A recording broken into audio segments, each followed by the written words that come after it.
আসসালামু আলাইকুম প্রিয় শিক্ষার্থীবৃন্দ, যারা সামনে 2025 সালে এইচএসসি পরীক্ষা দিবা, যারা সারা বছর হিসাব বিজ্ঞান পড়ো নাই, পড়ব বলে এই পুরা 2 বছর শেষ করে ফেলছে, এখন সামনে পরীক্ষাও খুবই টেনশন আছে হিসাব বিজ্ঞান নিয়ে।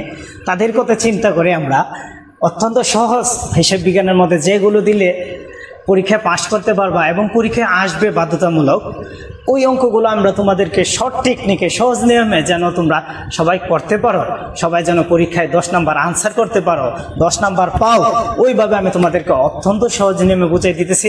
আমি মোহাম্মদ তাজুল ইসলাম তোমাদের পাশে আছি। এই ভিডিওতে আমরা প্রথম অংশ বোঝাবো, পরবর্তীতে আরেকটা ভিডিওতে আমরা দ্বিতীয় পার্ট বোঝাবো। তোমরা যদি একটু খেয়াল করো, আজকে আমরা আলোচনা করব ফিফু লিফু, যেটা বলা হয় ফিফু লিফু এবং বারযুক্ত পদ্ধতি। তোমাদের সিলেবাসে যারা 2025 সালে পরীক্ষা দিবা, তোমাদের সিলেবাসে ফিফু আর ভারযুক্ত পদ্ধতি আছে। আজকে আমরা এই ভিডিওতে অত্যন্ত সহজভাবে ফিফু পদ্ধতিগুলো আলোচনা করব। ফিফু বলতে কি বোঝায়? ফিফুর পূর্ণরূপ কি? ফিফু মানে ফার্স্ট ইন, এফ দইছে ফার্স্ট, আই দইছে ইন, এফ দইছে ফার্স্ট, ও দইছে out, first in first out.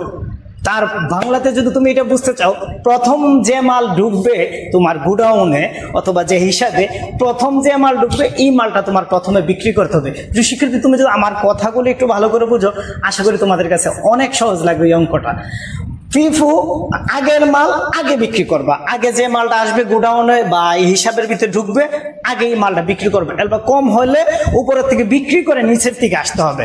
উপরে প্রথম মালটা বিক্রি করার পরে যদি শর্ট থাকে, তখন নিচের মালটার কাছে যাবা। মাল কিনলে গোডাউনে ঢুকবে বা হিসাবে ঢুকবে, আর মাল বিক্রি করলে গোডাউন থেকে বাদ দিবা। যে কোনোভাবে মাল যদি ঢুকে বা ফেরত আসুক অথবা কেউ দেখ, মাল আসলে তুমি এটাকে ক্রয় বা গ্রহণ হিসাবে ধরবো। আর মাল যে কোনোভাবে বিক্রি করছো, অথবা মাল পচে গেছে, অথবা মাল হারিয়ে গেছে, অথবা হিসাব মিলতেছে না, যে কোনোভাবে মাল কম হলে এটাকে তুমি ইস্যু ধরবা অথবা বিক্রয় ধরবা, ধরে অঙ্কগুলো করবো। প্রিয় শিক্ষার্থী, আমি তোমাদেরকে অঙ্ক বোঝানোর সুবিধার্থে আমি আগে চকটা করে নিছি তোমাদের জন্য তাড়াতাড়ি বুঝাতে পারি। এবং একটা বোর্ডের 2024 সালে যে কোনো একটা বোর্ড, হয়তো ঢাকা বোর্ডের, আমি অঙ্কটা তুলে নিছি তোমাদেরকে সহজভাবে বোঝানোর জন্য। প্রিয় শিক্ষার্থী, আমি আর দেরি না করে শুরু করতেছি। তোমরা যারা পরীক্ষার্থী, তোমরা যদি খালি আমার এই ভিডিওটা একবার দেখো, 100% শিওর তোমরা এই অঙ্কটা আনসার করতে পারবা। দেখো, শুরু করতেছি। প্রথমে আগে আমরা দেখবো প্রশ্নের মধ্যে কি দেওয়া আছে। আগে প্রশ্ন চকটা দেখো, মালের বিবরণ, কোড নম্বর, পিন নম্বর, স্থান, আর এদিকে কি সর্বোচ্চ মাত্রা, সর্বনিম্ন মাত্রা, পূর্ণ ফরমাইশের মাত্রা। দেশ কোম্পানি, যে কোনো একটা কোম্পানি বা যে কোনো একটা ব্যবসা প্রতিষ্ঠানের নাম থাকবে খতিয়ান। কি পদ্ধতিতে করতেছি? ফিফু পদ্ধতিতে। যদি বলে বারযুক্ত পদ্ধতি, তোমরা বারযুক্ত পদ্ধতি। বিশ্বাস করো, এটার থেকে আরো সোজা বারযুক্ত পদ্ধতি। আমি এটা আগে করাইতেছি, তোমরা একটু দেখো। প্রথমে আগে আমরা তারিখ লিখবো। তারিখ কত সাল বলো তো? 2023 সাল। আমরা লিখলাম 2023 সাল। কি মাহ বলতো? মে। আমরা লিখলাম মে 1। কৃষিকাতে পরত প্রথম কি আছে? প্রারম্ভিক মজুদ।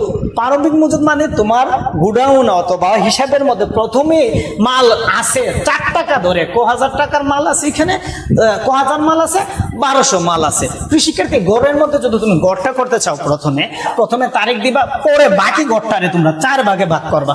একটা হইছে বিবরণের, একটা হইছে ক্রয় অথবা গ্রহণ, একটা হইছে বিক্রয় অথবা ইস্যু, আর একটা হইছে ব্যালেন্স।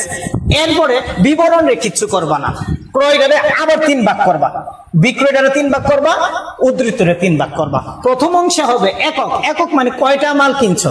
দর মানে দাম কত করে। মুঠ টাকা মানে কত, মুঠ কত টাকা আসছে। কৃষিক্ষেত্রে আমরা প্রথমে দেখি আমাদের মাল সে কিনছে হচ্ছে 1200 মাল। কত একক কিনছে? 1200। আগে আমরা লিখবো প্রারম্ভিক উদ্ধৃত। প্রারম্ভিক মানে আমার কাছে যে মালটা রয়েছে, প্রারম্ভিক মজুদ। প্রারম্ভিক মজুদ বলো তো কৃষিক্ষেত্রে প্রারম্ভিক মজুদ আমাদের কাছে কত আছে? ডাইরেক্ট এটা মজুদের করে যাবে। কত আছে? 1200 মাল আছে। লিখলাম 1200। কৃষিক্ষেত্রে কত টাকা করে কিনছে? 4 টাকা করে কিনছে। যদি 1200 মাল 4 টাকা করে কিনে, তোমরা ক্যালকুলেটরে গুণ করে দেখবা 4800 টাকা হবে। দেখো তো কৃষিক্ষেত্রে বুঝছো কিনা? আমাদের একটা লেনদেন শেষ, একটা লেনদেন ক্লোজ করে দিবা। এখানে ধরো আমরা স্কেলটা টান দিয়ে দিতেছি। এখন আসো, এই যে আমরা তারিখ থেকে একসাথে আমরা দেখাই দিতেছি। দেখো তো প্রিয় শিক্ষার্থী, বুঝছো কিনা? আমাদের মাল যেটা ছিল গোডাউনে, আমরা গোডাউনে রিজার্ভ দেখাই দিলাম। এখন আসো 5 তারিখ কি করছে? কাঁচা মাল ক্রয় করছে। কত টাকা করে? 5 টাকা করে। কত লাখ করে করছে? 1000 একক। আসো আমরা লিখি মে কত বলো তো? মে 5 তারিখ কি করছো? মাল ক্রয় করছো। ক্রয় ক্রয় কত করছো? ক্রয় ক্রয় করো নিবা। ক্রয় মাল আসলে ক্রয় করো। কত? 1000 একক কিনছো। তো 1000 আমরা লিখলাম। কত টাকা করে কিনছো? 5 টাকা করে। প্রিয় শিক্ষার্থী, 1000 টাকা করে যদি 1000 মাল যদি 5 টাকা করে কিনো কত হবে? তোমরা এটা সবাই জানো, ক্যালকুলেটর গুণ করলে পাবা 5000 টাকা। প্রিয় শিক্ষার্থী, এখন দেখো আমরা আগের মালটা কি বিক্রি করে ফেলছি না গোডাউনে আছে বলো তো? গোডাউনে আছে। আগের মালটা তুমি আগে দেখাও। কত মাল? 1200 মাল আছে। দেখো আমরা 1200 লিখলাম। কত টাকা করে আছে বলো তো প্রিয় শিক্ষার্থী? 1200 মাল লিখলাম, 4 টাকা করে আছে। কত? 4800। ওই আগের হিসাবটা আমরা আগের হিসাবটা দেখাই দিলাম। এখন নতুন যে মাল আসছে এটা কোথায় নিবা? গোডাউনে নিয়ে দেখাও। কত মাল কিনছো? নতুন মাল আসছে 1000 মাল। কত টাকা করে? 5 টাকা করে। কত হাজার টাকার মাল আছে? 5000 টাকার মাল আছে। প্রিয় শিক্ষার্থী, দেখো তো মাল আসাতে আমরা গোডাউনে যোগ করে দেখাই দিছি। এখন দেখো কাঁচা মাল ইস্যু, তার মানে বিক্রি করছে। প্রিয় শিক্ষার্থী, একটু খেয়াল করলে আশা করি তোমাদের কাছে অনেক সহজ লাগবে। দেখো আমরা কিভাবে করি এটা। এখন এই যে দেখো, আমরা প্রথমে এই যে আমরা এটা শেষ করে ফেললাম, এটা শেষ। এখন পরবর্তী তারিখ দেখো তো কত? 10 তারিখ কি বলছে? কাঁচামাল ইস্যু করছে। কতলা কাঁচামাল ইস্যু করছে? 500 কাঁচামাল ইস্যু করছে। লেখো প্রথমে তারিখ কত বলো তো প্রিয় শিক্ষার্থী? তারিখ হয়েছে 10 তারিখ কি বলছে বলো তো? কাঁচামাল ক্রয় না ইস্যু? ইস্যু ইস্যু লিখবা বা বিক্রয় লিখতে পারো। ইস্যু করছে কত বলো তো? 500। এখন আমরা বিক্রি করার আগে হিসাব করে দেখতে আমাদের কাছে কি 500 মাল এক কোয়ালিটির মাল আছে কিনা। আমাদের কাছে 1200 আছে, আমরা 500 তো তার চেয়ে বেশি চাইলে আমরা দিতে পারবো। প্রিয় শিক্ষার্থী, প্রথম লেখো কত মাল দিতে পারবো? আমরা 500 মাল দিতে পারবো। দিয়ে দিতেছি 500। বলো তো প্রিয় শিক্ষার্থী, সাইজ তো 500, আমরা 500 দিয়ে দিই। কত টাকা করে বলো তো? 4 টাকা করে। তাহলে ক হাজার টাকার মাল গেছে বলো তো? 2000 টাকার মাল গেছে। দেখো তো বুঝছো কিনা প্রিয় শিক্ষার্থী? এখন আসো আমরা মাল ছিল কত? মাল ছিল আমাদের আগের দিনের ব্যালেন্স কত ছিল?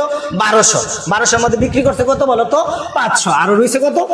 700। আমরা 700 আগে লিখলাম। দেখো প্রিয় শিক্ষার্থী, এই জায়গাটা দেখো 700 লিখলাম। কত টাকা করেছিল? 4 টাকা করেছিল। 4 7 2800 টাকার মাল রয়ে গেল। কিন্তু নিচের মালটাকে আমরা বিক্রি করছি? নিচের মাল আমরা বিক্রি করে নাই। নিচেরটা যেভাবে আছে আমরা 1000 কত টাকা করে? 5 টাকা করে। আমরা 5000 টাকার মাল এখানে রয়েছে। আমরা প্রথম থেকে যেহেতু আমাদের নিয়ম ছিল কি ফিফু মেথড বা ফিফু পদ্ধতি। ফিফু পদ্ধতির কারণ হচ্ছে আগের মালটা তুমি আগে বিক্রি করবা, আর লিফু থাকলে নিচের থেকে বিক্রি করে আমরা যাইতাম। আমরা উপরে মাল কত ছিল? 1200। আমরা 1200 মাল বিক্রি করে দিছি। প্রিয় শিক্ষার্থী, আশা করি তোমরা এই জায়গাটা বুঝছো। এখন আসো 20 তারিখ কি বলছে? কাঁচা মাল ক্রয় করছে আবার 60 টাকা করে। আসো আমরা লিখি কত তারিখ? 20 তারিখ লিখবা ক্রয়। কতগুলো মাল কিনছে বলো তো? ক্রয় করছে কতগুলো? 800 মাল ক্রয় করছে। আমরা ক্রয়ের ঘরে লিখবো 800। কত টাকা করে কিনছে? 7 টাকা করে কিনছে। 7 8 56, 5600 টাকা। দেখো তো প্রিয় শিক্ষার্থী, বুঝছো কিনা? একটা দাম যদি 60 টাকা হয়, 800 দাম এত টাকা হবে। এখন আসো হিসাব, আমাদের আগের মালগুলো কি যতগুলো বিক্রি করার পর রয়েছে কত বলো তো? আমাদের মাল প্রথম রয়েছে 700 মাল। কত টাকা করে? 4 টাকা করে। উপরে ব্যালেন্সটা শুধু নামাও 2800 টাকা। আবার মাল কত টাকা করে রয়েছে? মাল রয়েছে 1000, 5 টাকা করে। কত হাজার? 5000। প্রিয় শিক্ষার্থী, আমরা কি আরেক মাল কিনছি না? আরো কত কিনছি? 800। আবার ঢুকাও এখানে 800 মাল। কত টাকা করে বলো তো? 60 টাকা করে। কত হাজার টাকা? 56000 টাকা। দেখো তো প্রিয় শিক্ষার্থী, এই জায়গাটা বুঝছো কিনা? মাল কিনলে মাল গোডাউনে ঢুকবে, আর মাল বিক্রি করলে গোডাউন থেকে বাদ যাবে। কিভাবে বাদ যাবে? ওই পদ্ধতিটার নাম হচ্ছে অঙ্কের সিস্টেম, যে ফিফো পদ্ধতি তাহলে উপরে থেকে বিক্রি করে আসো, আর লিফো পদ্ধতি হলে নিচের থেকে বিক্রি করে আসো। আর বারযুক্ত পদ্ধতিটা একেবারে ভিন্ন, অনেক সহজ। এটা আমরা তোমাদের পরবর্তী ভিডিওতে দিয়ে দিব। দেখো এখন প্রিয় শিক্ষার্থী, আমরা এই তারিখ আমাদের হিসাব ক্লোজ 20 তারিখের। তারপরের তারিখ দেখো তো কি দিছে? তারপরের তারিখে বলছে 30 তারিখ কাঁচামাল ইস্যু করছে 900 কাঁচামাল ইস্যু করছে। কত কাঁচামাল? 900। এখন তোমাকে আগে আগে তারিখটা লিখি। কত তারিখ? 30 তারিখ। ইস্যু যে করলো কতলা ইস্যু করছে বলো তো? 900। এটার সময় বিবেচনা করতে হবে। এই জায়গাটার মধ্যে ফিফো পদ্ধতিটা কার্যকর হইতেছে। দেখো 900 মাল, আমাদের কাছে তো 900 মাল নেই। প্রথম মাল আছে কত বলো তো 700। পদ্ধতি কি, উপরেতে বিক্রি করে বাকিটা নিচে যেতে হবে। আসো আমরা দিই প্রথম আমাদের কাছে যে এই মালটা দিবার আগে দেখতে হবে আমার কাছে মাল কত কোয়ালিটির, কোন কোয়ালিটির মধ্যে কয়টা আছে। আমাদের কাছে কোয়ালিটি 700 আছে 4 টাকা করে, তো আমার তো 700 নিবে না, সে নেবে 900, আরো 200 করতে থেকে দেবো। ফিফো পদ্ধতি না, উপরের থেকে বিক্রি করে বাকি 200 দিব 5 টাকা থেকে। দেখো আমি কেমনে করতেছি।